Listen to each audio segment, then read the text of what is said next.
मैं अगर आपसे एक प्रश्न करूं कि मुझे आप ये बताएं कि भगवान शंकर को सबसे ज्यादा प्रिय क्या है, तो आप में से कोई कहेगा कि उनको एक लोटा जल प्रिय है,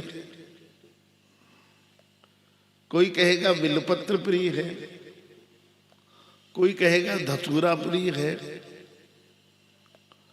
कोई कहेगा कि नहीं उन्हें तो त्रिशूल प्रिय है, कोई कहेगा नहीं पार्वती प्रिय है,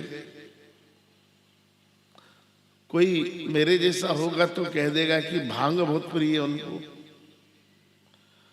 लेकिन भगवान शंकर को वास्तव में सबसे अधिक प्रिय क्या है, इस पर जब विचार करते हैं तो भगवान शंकर कालों के काल महाकाल हैं,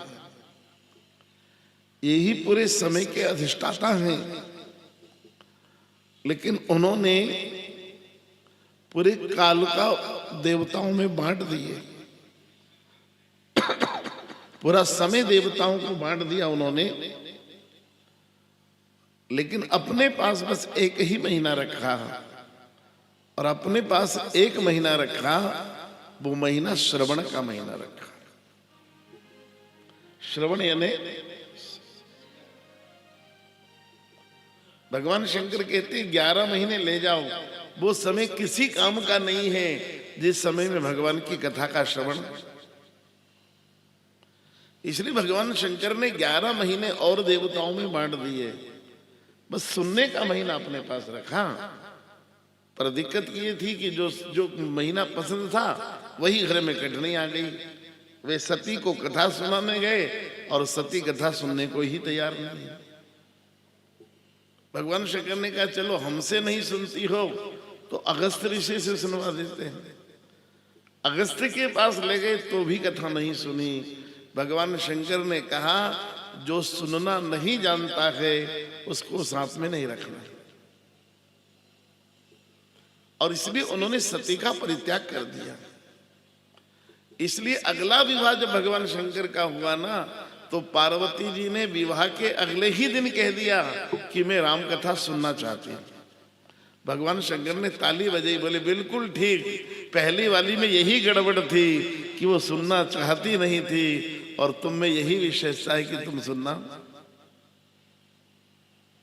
पार्वती जी ने और कुछ नहीं कहा विवाह होते ही कि मुझे भवन चाहिए, कि सोना चाहिए, कि चांदी चाहिए। उन्होंने कहा मुझे आपसे भगवान की कथा सुनना। महादेव प्रसन्न हो गए, बोले यही तो कठिनाई थी सती में कि सती भगत सुनना नहीं चाहती थी। इसलिए भगवान शंकर को सती को छोड़ना पड़ा, क्योंकि जो सुनना नहीं जानता हो प्लीज उसे अपने साथ मत रखिए। जो सुनना जानता है वही सबसे श्रेष्ठ है। क्योंकि हमारे यहां कहा गया जो सुनना नहीं जानता है उसको ही राक्षस कहते हैं। राक्षस की एक ही परिभाषा है, कोई दूसरी परिभाषा नहीं। जो किसी की सुने नहीं वो, रावण किसी की सुनता था क्या? रावण ने अपने दादा पुलस्त्य की नहीं सुनी, अपने नाना माल्यवंत की नहीं सुनी, रावण ने अपने पिता विश्राम मुनि की नहीं सुनी, रावण ने अपनी मां केकसी की नहीं सुनी, रावण ने अपने भाई कुंभकर्ण की नहीं सुनी। विभीषण सुनाने गए तो लात मार के भगा दिया। रावण ने संत हनुमान की नहीं सुनी, सैनिक अंगद की नहीं सुनी। अरे हम दुनिया वाले जिसकी कान पकड़ के सुनते हैं, रावण ने तो उस पत्नी की भी, सारी दुनिया कम से कम पत्नी की तो सुनती है, पर रावण ने तो पत्नी की भी नहीं सुनी। जो किसी की सुनता नहीं है वही। और राम जी चित्रकूट में थे, किसी ने उनसे पूछा आप चित्रकूट में कैसे आए? बोले पिताजी ने कहा है तो आ गए। बोले हम आपकी रामायण पढ़ते हैं तुलसी की रामायण में एक जगह भी नहीं लिखा कि महाराज दशरथ ने अपने मुंह से कहा हो कि राम तुम 14 वर्ष वन में जाओ। दशरथ जी ने अपने मुंह से नहीं कहा। फिर आप चित्रकूट क्यों चले आए? राम जी ने कहा यही तो अंतर है उसमें और मुझ में। बोले क्या? बोले जो किसी की नहीं सुनता है उसे रावण कहते हैं, और बिना कहे भी जो बाप की सुन ले उसे ही राम कहते हैं। बिना कहे। दशरथ जी ने कहा नहीं था कि राम वन में जाओ, लेकिन अपने पिता की बात को बिना कहे जिसने सुन ली बस वही राम। अच्छा, एक सवाल करता हूं, आप मुझे उत्तर देना। आपने रामायण पढ़ी भी है, सुनी भी है, टीवी पर देखी भी है, और हो सकता है कुछ लोगों ने खेली भी हो रामलीला। तो मुझे आप ये बताइएगा कि भगवान राम जब केवट की नाव से उतरे और उन्हें लगा कि केवट को किराया देना चाहिए, अब राम जी के पास देने के लिए कुछ था ही नहीं। इतनी देर में तो जानकी जी ने अपनी अंगूठी उतार कर, अच्छा आप बताइए कि राम जी ने मांगी थी तब दी कि बिना मांगे दी? बिना मांगे दी ना। मैं जानकी जी को पूछता हूं कि राम जी ने अभी मांगी नहीं, आप दे क्यों रही हो? बोले मांगी तो नहीं, पर उनके मन में जो चल रहा वो मैंने सुन लिया। हमने कहा मतलब? बोले जो बिना कहे पति की सुन ले वही सीता है, और 25 बार कह दो फिर भी चाय बना के नहीं दे उस आदमी का तो फजीता है। जो बिना कहे पति की सुन ले वही सीता है, बार बार कह दो और फिर भी न सुनी हो तो फजीता है। यही दोनों परिभाषाएं हैं। जो बिना कहे पिता की सुने वो राम है, और बिना कहे पति की सुने वो सीता। बिना कहे ही सुनने की आदत है। इसलिए सुनने की अक्ल हो तो आवाज है पत्थरों में, सुनने की अक्ल हो तो आवाज है पत्थरों में। गौर से सुनिए कि खंडहरों से आवाजियां बोलती है। सुनने वालों ने पत्थरों की धड़कन भी सुन ली, न सुनने वाले कुछ नहीं सुन पाए। सुनने वाले ने संकेत सुन लिए, इशारे सुन लिए, भावनाएं सुन ली, और न सुनने वाले तो लाउड स्पीकर लगाकर बोल दो तो भी नहीं सुनते हैं। और इसलिए निरंतर सुनते रहिएगा। रामायण में देखिए एक चरित्र है, वह कुंभकर्ण। उसके कान कैसे हैं? बोले उसके कान हैं कुंभ जैसे, घड़े जैसे।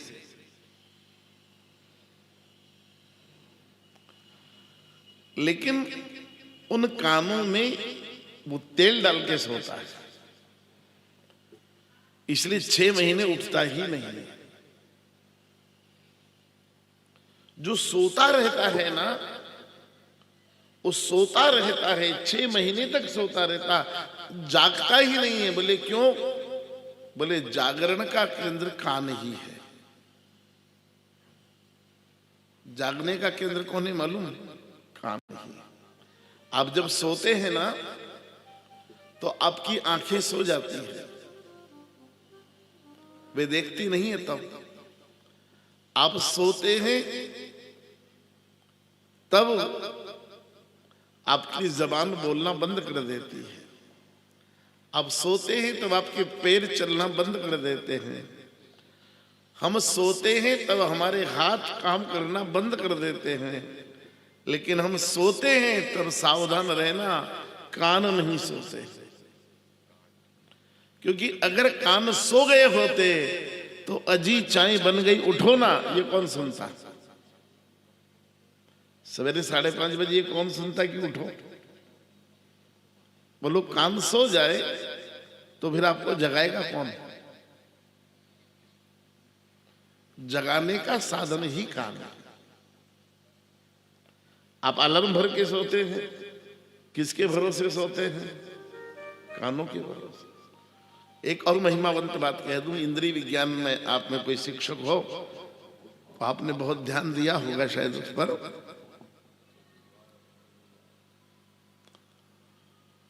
5 ज्ञानेंद्रियां हैं और 5 कर्मेंद्रियां हैं। तो 5 ज्ञानेंद्रिय जो हैं, उन 5 ज्ञानेंद्रियों में सब पर 2-2 काम है।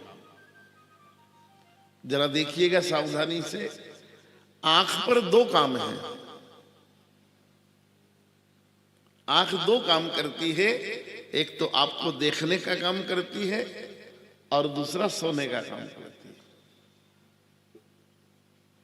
नाक भी 2 काम करती है, एक श्वास लेने का काम करती है और दूसरा गंध लेने का काम, स्मेलिंग नाक करती है।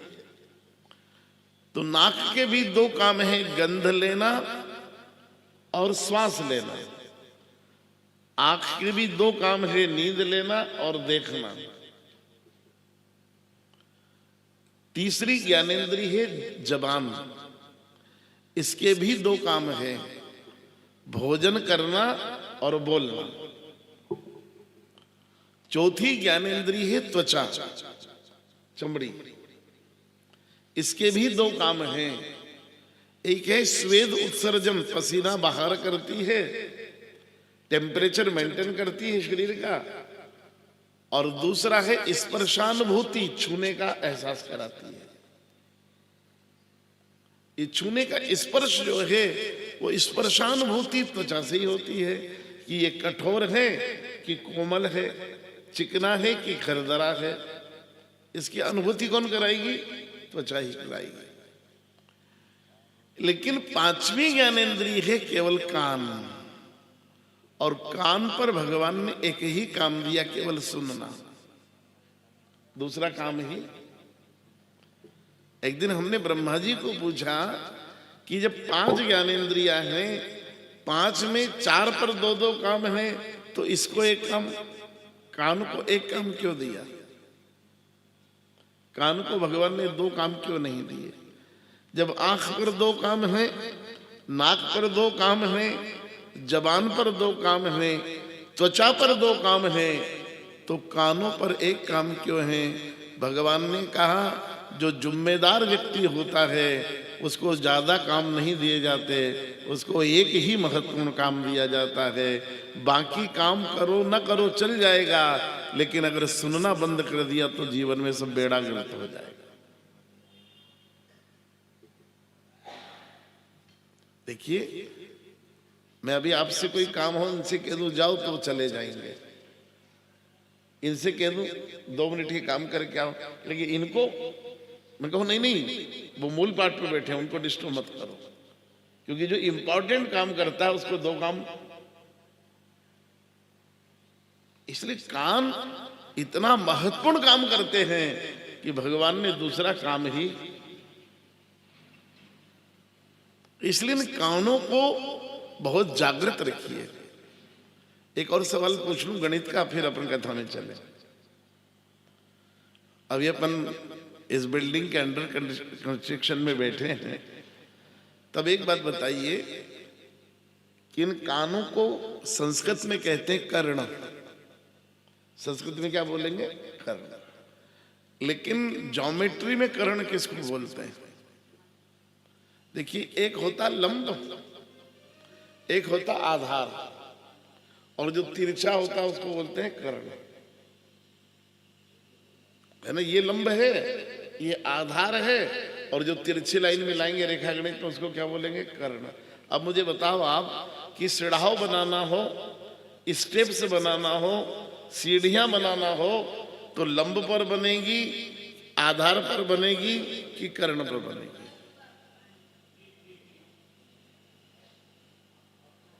होशियार हो बेटा, कर्ण पर ही बनेगी ना, क्योंकि ऊपर चढ़ना है वो कर्ण से ही चढ़ा जाएगा। बस ये आपके कान ही है जो आपको बहुत ऊपर तक ले जा सकते हैं, और इन कानों का ही दुरुपयोग किया तो नीचे भी जा सकता। मंथरा ने एक ही काम किया कि कैकेयी के कान भर दिए। अगर कैकेयी कान की पक्की होती तो अयोध्या का घर नहीं टूटता, क्योंकि कान की कच्ची थी। मंथरा ने बहकाया और मंथरा की बातों में आ गई कैकेयी। इसलिए कानों से पक्की रही है, क्योंकि जीवन में जितनी ऊपर चढ़ाइयां होती है वो सब कानों से आदमी चढ़ता है। इन कानों के माध्यम से ही जीवन में ऊपर चढ़ा जाता है। इसलिए आइए इन कानों का ठीक से सदुपयोग करें, क्योंकि वेदों ने कहा है देवता बनने का साधन केवल कान है। भद्रम कर्णे भी शृणुयाम देवाः। जिसे देवता बनना हो वो अपने कानों से भगवान की महिमावंत चर्चा का श्रवण करे। जो भगवान के कीर्तन भजन और कथा का श्रवण अपने कानों से करता है भगवान को बहुत प्रिय होता है। आइए एक भजन सुन लें और फिर महात्मा आरंभ किया। अमृत के हरि नाम जगत में इस छोड़ी विषय रस पीना क्या। हरि नाम नहीं तो जीना क्या। हरि नाम नहीं तो जीना क्या। अमृत के हरि नाम जगत में। अमृत है हरि नाम जगत में। अमृत के हरि नाम जगत में। अमृत है हरि नाम जगत में। इस छोड़ी विषय रस पीना क्या। हरि नाम नहीं तो जीना क्या। हरि नाम नहीं तो जीना क्या। हरि नाम नहीं तो जीना क्या। हरि नाम नहीं तो जीना।